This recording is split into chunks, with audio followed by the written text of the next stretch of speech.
The story you're about to enjoy is a factual tale, read to you from a fictional location. We believe. Oh, do you feel that odd breeze, Mr. Darling? Is that a hint of strange old perfume on the air? I do indeed, madam, and it concerns me because I can also detect our guests on the grounds. Well, I'm afraid there's no dissuading my mother if she's determined to visit, Mr. Darling. Our poor guests, madam. How do we delude them and yet welcome the grand lady? First, we must open all the reading room windows to create a cross breeze. And then, darling, in holy water style, sprinkle the entire room with 4 Roses vodka.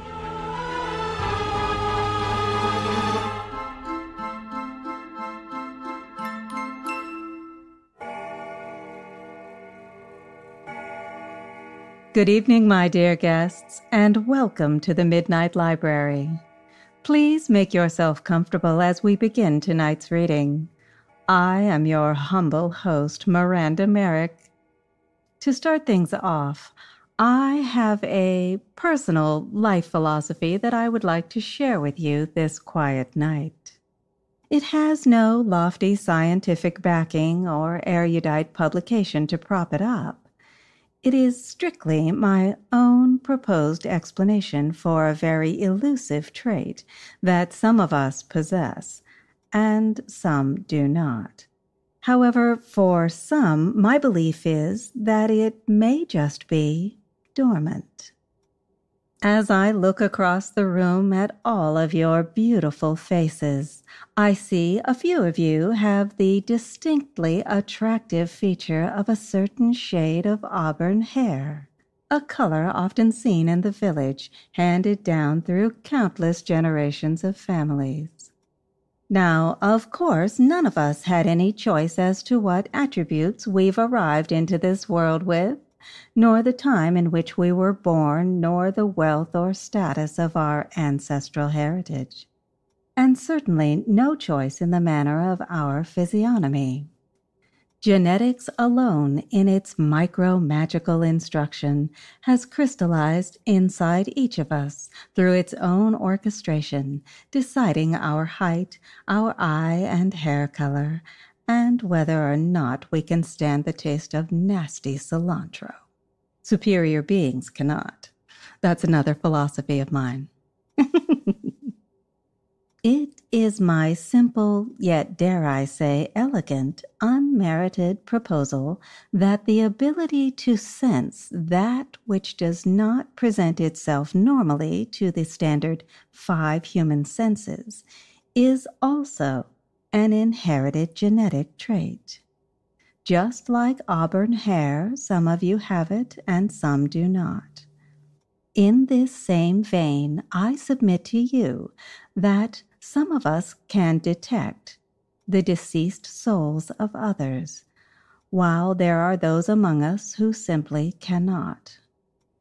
Although I do wonder if, after death, the ability to make oneself manifest in some way or another in order to make contact with the living is also an innate ability. To appear in a dream, to move still objects, to chill the air, to appear in one's former form, if only for a fleeting moment. It does seem that some spirits are in control of this ability, while for others, it's compulsory. If you have never had the pleasure of seeing the unseen, but find yourself compelled to test your talent to do so, one place to consider is Stirling Castle in Stirling, Scotland. It may seem like a great distance to travel for what may be to some a trivial pursuit. So why would I make such an exotic suggestion? In addition to being one of the grandest and most historically important structures of medieval Scotland, Stirling Castle boasts that it is host to over 1,000 ghosts. So with such a crowded house, personally, I like the odds. One reason, of course, that there may be such a collection of souls inside the walls of Stirling Castle is frankly because of its age, for it has stood so very long. The earliest known record of the castle is from 1110, noting that King Alexander I presided over the dedication of the chapel on the grounds. So we know the castle was already standing at this time. Its most recent additional construction was completed in the year 1600. Another reason for this palace to be so strewn with spirits is due to its spectacular size. The enormous estate itself has had many incarnations over the centuries, with parts of it being destroyed and rebuilt and redesigned through time. One of the most historic spots on the castle grounds, the place where the crown of the coronation was held over the infant Queen Mary's head, is now just part of the cobblestone courtyard trodden on daily by countless clueless tourists. Accessible by astral projection, but more commonly by rail or by road, Stirling Castle is roughly 1 hour's time from both Edinburgh and Glasgow, Scotland. However, despite this, it is still famous for its arduous location. This is because it is so defiantly situated 250 feet high upon Castle Hill, which is a 350-million-year-old craggy rock formation of quartz dolerite, which is an actual extinct volcano. It is surrounded on 3 sides by soaring cliff faces. Once you've died there, I'll bet it's just easier to stay there. Speaking for myself, heaven would have to be pretty impressive to keep me from haunting a gloomy old castle. Like that's something I even have to worry about. The sprawling fairy tale castle has everything you would delight in a castle having. If you did visit, one of the things you'd notice first is the most prominently featured creature, the unicorn. You'd find it in paintings and woven into tapestries, prancing on heraldry and stamped into suits of armor, and as gilded statuary on the very rooftops of the fortress. Why? Well, because for as long as anyone can remember, the unicorn has been the official animal of Scotland. The castle has massively thick and high outer defensive walls with tall, impenetrable gates, rising turrets, fortified battlements, protected inner courtyards, private palace and royal residences, an enormous great hall, and a solemn chapel. Its service rooms consist of guardhouses, kitchens, stables, laundry, dry goods, and staff quarters. Even today, the castle is staffed to service and show the historic grounds, cryptic infrastructure, and inner workings of the fortress to the thousands of visitors that the castle receives each year. But before we encounter our famous phantom, let me tell you just a few colorful occurrences our castle is notorious for. Home to such beloved characters such as Robert the Bruce, William Wallace, and Mary, Queen of Scots, between the years from 1200 to 1400, Stirling Castle was the scene of battle after battle between Scottish and British forces, due to the fact that the castle sits so near the two countries' borders. As soon as one nation would capture the castle, the opposing nation would begin planning their next siege attempt. Without a doubt, countless lives were lost not only on the grounds of the great fortress, but surrounding villages were also attacked, their people killed or starved. So we already have a mounting body count early on. However, not all of the exceptional happenings down through the history of the castle are so dreary. Time lets us forget that these archaic buildings were home to some of the most forward-thinking people of the age. In order that royalty should be kept safe and able to prosper in order to rule, they had to have the best personal services these times had to offer.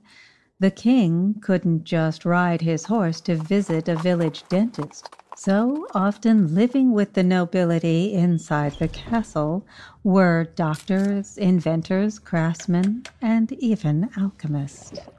In the early years of the 1500s, King James IV sponsored the work of the very definition of a Renaissance man, John Damian.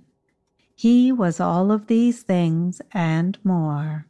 And although he was Italian by descent, he was referred to as the French leech, leech being the common term for a doctor at the time. Damian received fine lodging and a great deal of funding to maintain rooms within the castle, which he dedicated to medicine making and alchemical experimentation, scientific writings, and the creation of aqua vitae, or wine. He was also a close friend of the king, the two of them engaging in gambling games and shooting matches. Damian even organized many social events held at the castle, such as feasts and political meetings and lavish dances. Although the activity of dancing came to a swift end for John Damian the day he decided to put into action one of his fondest and most confident thought experiments. Certain he could become first in flight, he constructed enormous feathered wings, strapped them securely across his back and down the length of his arms, and then jumped from one of the castle's highest precipices. His plan was to fly from Stirling Castle all the way to France. However, he did not fly at all, nor did he immediately become a ghost, but he did plummet and crash onto the probably aptly named hill far, far below, called Dung Hill, shattering his thigh bone in the process. Many great historians have long thought Stirling Castle to be directly linked to famed and fabled King Arthur. From overhead or high up in the castle, it's possible to clearly see the distinct geometric remains of formal gardens that once graced the castle's far-reaching property. The garden was named the King's Knot, and was rumored to have had King Arthur's round table buried beneath its elaborate concentric display. In 1304, the castle was attacked by something called the werewolf. Yes, madam. Let me say that word again to save any misunderstanding. Werewolf. W-A-R-W-O-L-F. It was a war machine, constructed under the command of King Edward I of England in response to the Scottish War of Independence. It was the largest trebuchet ever to be built. You probably know that a trebuchet is a kind of tall, triangular, timber-built structure that launches stone boulders or iron balls from a sling mechanism from a great distance in order to break through fortified walls and structures. The Werewolf was constructed within clear view of the castle's inhabitants. It took 30 wagons to deliver all the projectiles, rope, and lumber to build the trebuchet, which, when completed, was between 300 and 400 feet tall, and could hurl 300-pound stones from 200 yards away, at a speed of 120 miles per hour. When the Scots finally beheld the behemoth, they tried to surrender, but King Edward employed the great weapon against Stirling Castle anyway, destroying the gatehouse and leveling a large section of the outer wall. From the late 1700s on through to the 1800s, much of the castle's property and quarters were converted for military use, becoming an army barracks for British forces against the French Revolution, and then as a military depot and infantry base for the Seaforth Highlanders, a regiment of the British Army that served in both the First and Second World Wars. Every day throughout its history, Stirling Castle was host to literally hundreds of people. Royalty, guards, politicians, soldiers, clergy, waitstaff, huntsmen, horsemen, gardeners, doctors, craftsmen, even poets and jesters. Many of these people had their families with them. All of these people, high-born and low, living and dying within the walls of the castle for centuries. And honestly, how could any ghost with the divine right to be there be expected to resist the beautiful gloom of such a place? The Green Lady of Stirling Castle is one such persistent spirit. Ghost ladies seem to come in several colors, such as white, gray, and pink, but a ghoulish green color is that which makes our ghost lady unique. For the past several hundred years, innumerable people from all walks of life have reported that they have witnessed the spectral appearance of the Green Lady. Her appearance carries with it such importance that each witness of her unusual presence is documented to this day. This is because her appearance is thought to be a warning, a messenger, or perhaps even the cause of impending doom. One thing is certain: anyone who sees her never forgets her. A maid walking alone down an impossibly long tunnel in the belly of the castle stops in her tracks because she's certain someone has joined her from an intersecting corridor. There's a cold breeze, as though one of the thick wooden doors has been opened, although she didn't hear it. She turns to peer back behind her into the dim distance, and there in midair spins a silvery green mist. With a sinking motion, the mist lengthens into the shape of a burial shroud, the unmistakable outline of a young woman in a dreary green gown. She does not stand on the cold stones, but floats in the space above them. She has no face. A guest who attended a wedding ceremony earlier in the day returns to the castle that evening to retrieve a forgotten scarf. A porter lets her in to explore the now deserted wedding hall to search for the lost item. Deep in her thoughts, she investigates each long table, then each round table she recalls visiting throughout the festive dinner. She hears a woman's voice deliver a low sigh. Thinking she's taken too long to search, she turns to apologize to the disappointed person. But instead, she sees through a woman in a dripping wet green gown, her matted hair stuck to her gaunt and grayish skin. Dull black eyes stare out from their sunken sockets. With a forlorn expression, she turns and disappears into the stone wall. While sleeping in one of the residence's historic old bedrooms, a young man becomes annoyed that he can smell smoke so strongly that it's awoken him from his deep sleep. He lifts his head to peer across the dim room in case he's left the window open. He sees that the window is closed, but is now calmly aware of a reflection in the mirror at his bedside. In order to appear there, the person would have to be centered over his bed.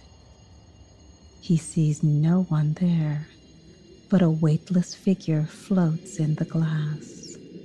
the being comes into focus. A pale woman in a rotted green gown lifts her spindly hand to point towards the door before fading away completely. She's been seen countless numbers of times, the Green Lady of Stirling Castle, in the kitchens, wandering the halls, descending the stairwells, even drifting on moonlit nights across the entire length of the courtyard. The poor soul, she cannot seem to find her eternal rest. The enigma of her identity is bound up in several possibilities. One being that in a century long past, she was the daughter of a nobleman and was set to marry the love of her life on Christmas Day.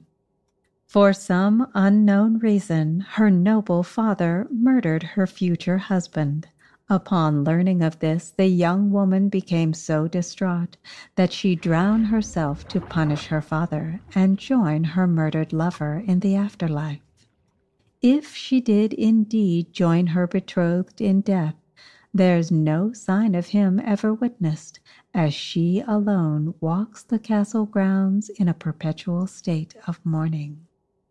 The next, and perhaps more plausible reason for the apparition, is the story of a maid in the service of Queen Mary. The nameless girl was said to have had a vivid premonition of seeing her beloved queen caught in a terrible fire. After relaying her frightful vision to the queen, she begged to be permitted to stay in the queen's bedchamber to watch over her as she slept. The queen, being moved by the girl's impassioned plea, agreed to allow the girl to accompany her each night. After working each day, the maid would endeavor to stay awake as the queen slept, which naturally wasn't always possible, try as the girl might. Sure enough, one night, a candle burned unevenly down, slipped from its holder, and lit the royal bedclothes on fire. Both the maid and the queen were rescued from the smoke-filled burning room, but the girl later died from the ordeal. It is said that the young woman could never forgive herself for not being able to notice the fire and wake the sleeping queen, and that she is forever watchful of anyone in the castle. In any case, if you ever have the good fortune of visiting Stirling Castle yourself, and feel a chill of air run down your neck as you tour a lonely hallway, try not to faint when the Green Lady stands between you and the only way out. And if for some reason on one of your visits here to the Midnight Library, you happen upon an attractive but unusual elderly lady who offers you vodka chocolates and tricks you into being the butt of off-color jokes, I'd like to suggest that you run, but honestly, you should count yourself lucky and enjoy the gift of her presence. She was one of a kind. Thank you for visiting us this lovely, gloomy night. Please make your way to the information desk by staying on the maroon carpet. We have some charming pictures of Stirling Castle for you to view before you depart.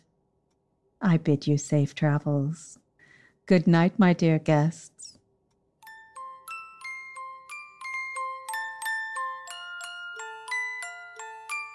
Well done, madam. The story was effective. The guests have all gone. And I think perhaps your dear mother has departed as well. Which is a shame, really. You're very kind, Mr. Darling. I know all too well what a challenge she can be. I see already that she's found and displayed the morning gown that she prefers me to wear. Blast her! She's filled my crossword in with filthy British slang words! In ink!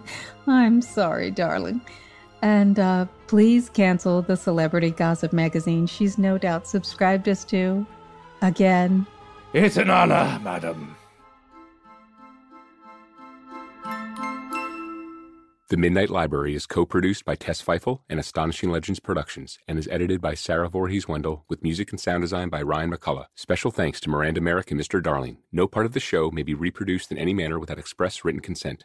Copyright Astonishing Legends, all rights reserved.